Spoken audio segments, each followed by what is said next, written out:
Hi hello ನಮಸ್ಕಾರ ಸ್ನೇಹಿತರೆ. ಕೊನೆಗೂ ಇಲ್ಲಿ ಭಾರ್ಗವಿ ಮತ್ತು ಅರ್ಜುನನ್ನು ದೂರ ಮಾಡೋದಕ್ಕೆ JP ಪಾಟೀಲ್ ದೊಡ್ಡ ಸಂಚು ರೂಪಿಸಿದ್ದಾರೆ. ಹಾಗಿದ್ರೆ ಅವರ ಸಂಚು ವರ್ಕೌಟ್ ಆಗುತ್ತಾ ಅಥವಾ ಇಲ್ಲಿ ಭಾರ್ಗವಿ ತಿರುಗೇಟನ್ನು ಕೊಡ್ತಾಳೆ? ಏನಾಯಿತು ಏನು ಕತೆ ತಿಳ್ಕೊಬೇಕು ಅಂದರೆ ಈ ಒಂದು ವಿಡಿಯೋವನ್ನು ಪೂರ್ತಿಯಾಗಿ ನೋಡಿ.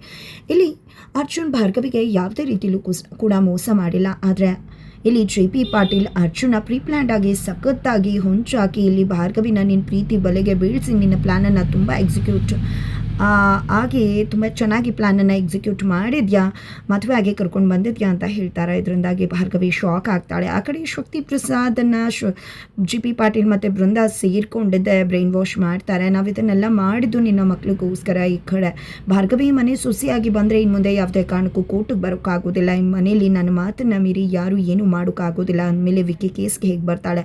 ವಿಕ್ಕಿ ಕೂಡ ಬಚಾವಾಗ್ತಾನೆ.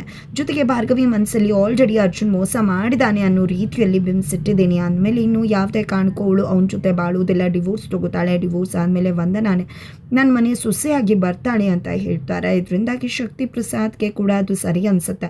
ತದನಂತರ ಅವರು ಮನೆಯಿಂದ ಹೋಗ್ತಾರೆ. ಈ ಕಡೆ ಅರ್ಜುನ್ ಭಾರ್ಗವಿ ಹತ್ರ ಕನ್ವಿನ್ಸ್ ಮಾಡ್ತಾರೆ ತನ್ನ ಮೋಸ ಮಾಡಿಲ್ಲ, ಡ್ಯಾಡ್ ತಪ್ಪು ತಿಳ್ಕೊಂಡಿದ್ದಾರೆ ಅಂತ. ಅಲ್ಲಿ ಭಾರ್ಗವಿ ನಾನೇ ತಪ್ಪು ತಿಳ್ಕೊಂಡಿದ್ದೀನಿ, ನನಗೆ ದ್ರೋಹ ಮಾಡಿದೆ, ಮೋಸ ಮಾಡಿದೆ, ನನ್ನ ಅಪ್ಪ ಅಮ್ಮಂಗೆ ಎಷ್ಟೆಲ್ಲ ಅನ್ಯಾಯ ಆಗಿದೆ JP ಪಾಟೀಲಿಂದ ಅನ್ನೋದು ನಿನಗೆ ಗೊತ್ತು. ಆದರೂ ಕೂಡ ನಾನು ಅವ್ರಿಗೆ ಮೋಸ ಮಾಡೋ ಹಾಗೆ ಮಾಡಿಬಿಟ್ಟಿಲ್ಲ, ನಾನು ಹೇಗೆ ಅವ್ರಿಗೆ ನ್ಯಾಯ ಕೊಡಿಸ್ಲಿ ಅಂತ ಭಾರ್ಗವಿ ಕಣ್ಣೀರು ಹಾಕ್ತಿದ್ದಾಳೆ. ಇತ್ತ ಕಡೆ ಅರ್ಜುನ್ ಅಪ್ಪನ ಹತ್ರ ಮಾತಾಡೋಕೆ ಹೋದಾಗ ಬೃಂದ ಬಂದಿದ್ದೆ.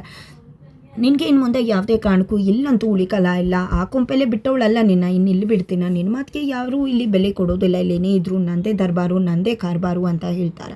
ಆದರೆ ಭಾರ್ಗವಿ ಸುಮ್ಮನಿರೋಳಂತೂ ಅಲ್ಲ, ನೀನು ಹೇಳಿದೆ ಅನ್ನೋ ಮಾತ್ರಕ್ಕೆ ನಾನು ಭಾವಿಗೆ ಬೀಳ್ತೀನಿ ಅಂತ ಅನ್ಕೋಬೇಡ ಅಂತ ಹೇಳಿ ಭಾರ್ಗವಿ ಟಕ್ಕರ್ ಕೊಡ್ತದಾಳೆ.